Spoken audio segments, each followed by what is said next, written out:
Hi, is this Jane? Yes, it is. Hi, Jane. My name is Lisa. I'm a certified volunteer counselor with SHIBA. SHIBA stands for Statewide Health Insurance Benefit Advisors. We provide free, unbiased help with Medicare. I'm contacting you today because I understand you have some questions about enrolling in a Medicare Part B plan or enrolling in Medicare Part B and exploring your options for a Medicare supplement plan. We also call those Medigaps. Does that sound right? Yes, it does. I recently moved here from Wyoming, and I'm trying to get everything figured out now that I'm here in Washington. Okay, that's great. Welcome to Washington. Let me just Thank you. confirm a few details. Oh, absolutely. Let me just confirm a few details before we begin.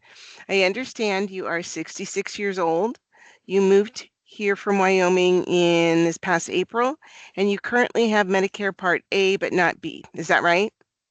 Yes, that's right. I signed up for Part A when I turned 65, but I held off on Part B since I was still working. Okay.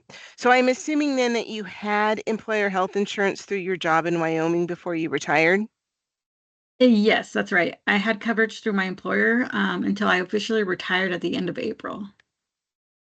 So then to be clear, you have not had any insurance but your Medicare Part A then since you retired on April 30th? Yes, that's correct. Okay, good to know. Did you have any gaps in your coverage before retiring? No, everything was continuous until I retired at the end of April. Okay, well, that's good news. When you have had health insurance through your employer, you get a special enrollment period when your employer coverage ends to sign up for Part B without a late enrollment penalty. The special enrollment period begins the first month after your initial enrollment period ends, and it ends 8 months after your group health plan coverage or your employment ends, whichever happens first. In your case, since you retired in April, you have through the end of December to sign up without a penalty. Oh, that's great. I do want to point out, though, that until you sign up for Part B, you'll be paying out of pocket for all of your medical expenses that are not covered under your Part A hospitalization coverage. You'll want to enroll as soon as possible to avoid any additional delays in getting your Part B coverage. You can apply online through the Social Security website or visit a local Social Security office. If you'd like, I can help you locate the office that's nearest to you. Yes, thank you. That would be great. I didn't realize there could be delays or that I would have to have any gaps in coverage. Yeah, it depends on when you apply. Coverage always starts on the first of the month after you apply, and it can take a few weeks to get coverage active, so sooner is better. Mm. Once you start your Part B, once it's active, you'll enter what is called a Medigap open enrollment period. This is a one-time 6-month window that starts the first of the month you have Medicare Part B and you are 65 or older. At that time, you can buy any Medigap plan that is sold in the state of Washington. Medigap plans help cover your out-of-pocket costs from Part A and Part B, things like deductibles, coinsurance, and copayments. The key thing to remember is that during the Medigap open enrollment period, an insurance company cannot refuse to sell you any Medigap plan that it offers, nor can it deny you coverage for any pre-existing conditions. What they can do, however, if you didn't have continuous credible coverage for the 3 months prior to submitting your application, they can impose a waiting period of up to 90 days before providing you the coverage for those pre-existing conditions. Oh, interesting. Well, fortunately, I don't have any pre-existing conditions, and I've had continuous credible coverage, so that's good. It is good. Here in Washington, our most popular plans are Plan G and Plan N.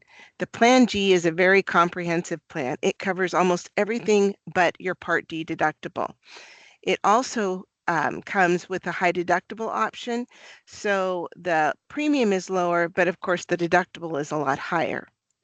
We also have a Plan N that has a lower premium, but you will likely have copays for doctor visits and ER visits, and it does not cover any Part B excess charges. Part B excess charges, those are fees that providers who don't accept Medicare assignment, they can charge you above what the approved Medicare rate is. Ah, okay. Um, I think I'd want something with more coverage, so maybe Plan G. I think I will need to compare the plans though. Oh, absolutely. Comparing is the key.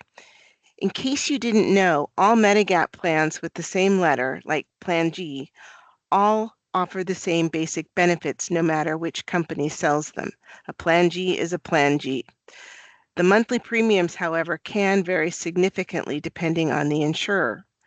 When choosing a plan, you'll want to consider your monthly budget, how much can you comfortably spend on premiums, your health needs, do you see specialists often or travel, provider access. Medigaps give you the freedom to see any provider nationwide who accepts Medicare, which is a big advantage over some other types of plans. SHIBA has a Medigap comparison guide. I'll send you the link. Oh, thank you. That would be really helpful. I had no idea all the premiums could vary so much. Yeah, another thing that you'll want to consider is a Part D plan. Part D is prescription drug coverage. Neither Medicare Part B or Medigaps include coverage for prescription drugs. You'll probably want to enroll in a standalone Part D plan unless you have some other type of drug coverage. Do you have other drug coverage? No, I do not. Would you like help comparing Part D plans too? Yes, please. I hadn't considered those either. No problem. We can do all of that after you enroll in your Part B because the open enrollment uh, times between Part B and Part D will align. Also, just so you're aware, Medicare Advantage is another option that some people choose instead of original Medicare and a Medigap. But based on what you've shared, it sounds like you're leaning towards staying with original Medicare and adding a Medigap. Yes, that will likely be the route that I prefer. I like the flexibility that it offers. Oh, got it. I'll also send, along with the SHIBA Medigap guide, a link to our Part D resources so you can start reviewing your options. So, to sum things up, here are your next steps.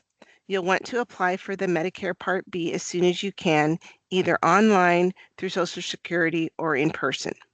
Once you have Part B, you'll have a 6-month window to enroll in any Medigap plan with guaranteed issue. You'll want to compare the Medigap plans and choose the one that best fits your health and budget needs.